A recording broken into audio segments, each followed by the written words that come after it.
যে রোজার কোনো প্রয়োজন নেই, নামাজের কোনো প্রয়োজন নেই, এর দ্বারা বেহেশতে যাওয়া যাবে না। এখন করা এই নিউজ, নতুন নিউজ এটা।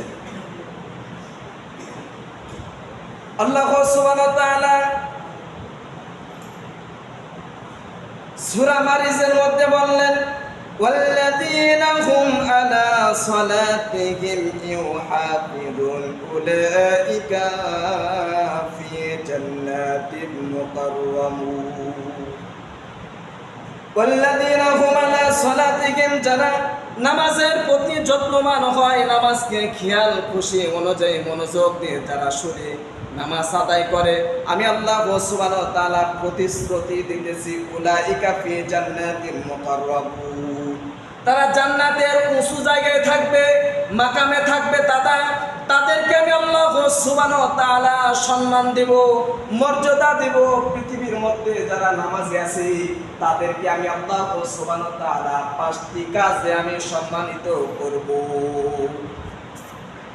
আর কিছু নেতা খেতা বলে নামাজ রোজার মধ্যে এর মাধ্যমে বেহেশতি খুঁজে পাই না, বেহেশতি খুঁজে পাই না। কিছু নেতা খেতা শিক্ষামন্ত্রী বলতেছে যে আমরা নামাজ এর মাধ্যমে, রোজার মাধ্যমে আমরা জান্নাত খুঁজে পাই না, বেহেশত খুঁজে পাই না। আর আল্লাহ সুবহানাহু ওয়া তাআলা সূরা মাজিদের মধ্যে বলতেছেন, 35-36 নম্বর আয়াতের মধ্যে বলতেছেন, যারা নামাজি হবে, নামাজের প্রতি যত্নবান হবে, খেয়াল মনোযোগ থাকবে, আমি আল্লাহ সুবহানাহু ওয়া তাআলা ওয়াদা দিলাম তাদেরকে জান্নাতের মধ্যে উঁচু জায়গায় আমি আল্লাহ সুবহানাহু ওয়া তাআলা রাখবো। সম্মানিত উপস্থিতি, যখন আমাদের মধ্যে গজব আসে, কোন সময় আসে জানেন? যখন আল্লাহ সুবহানাহু ওয়া তাআলার সব বিধানকে যখন আমরা না মানতে নারাজ হই, অস্বীকার করি, সেই সময় কিন্তু আল্লাহ সুবহানাহু ওয়া তাআলার তরফ থেকে গজব আসে। বাংলাদেশে গজব আসে নাই? এক পর্যায়ে গজব আসতেছে। তো এই যে বিদ্যুৎ থাকতেছে না, এটা কি গজব না?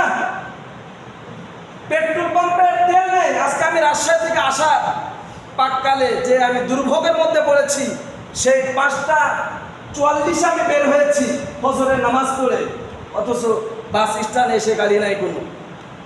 গতকালকে গন্ডগোল লেগে গেছে, কত কি লেগে গেছে।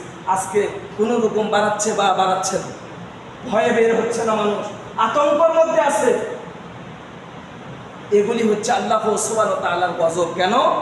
আল্লাহ সুবহানাহু ওয়া তাআলা বলেন, যারা আমাকে অস্বীকার করে, আমার বিধিবিধান অস্বীকার করে, আমি তাদের উপর লানত দিই, তাদের উপর আমি গজব দিই। এজন্য আল্লাহ সুবহানাহু ওয়া তাআলা